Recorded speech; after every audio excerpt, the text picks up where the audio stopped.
I'm interested in the one point you said that hominids were relating to emotional capacity, and I thought, what evidence was there for hominids to have emotional capacity versus having the capacity for creating tools?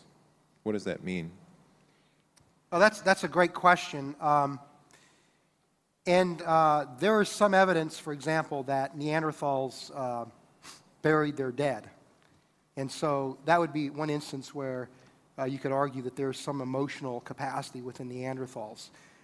And I'm also thinking, too, in terms of how other animals that we have access to behave.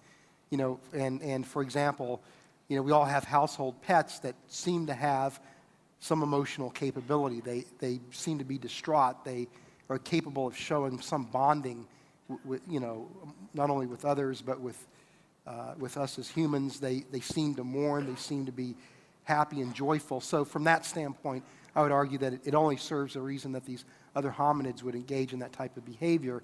But from the archaeological record, what you would look for would be evidence of burial, or, for example, in some Neanderthals, there are remains where it looks as if the individual was hurt and probably suffered an injury that under normal circumstances would have been life-threatening, but was able, you could tell that injury had repaired itself, but still that individual still lacked the ability to completely live on his own. And so he must have been cared for by other members or other Neanderthals.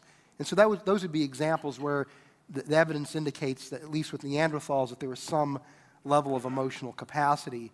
But I don't know that I would necessarily equate that with being a distinct feature with regard to reflecting the image of God.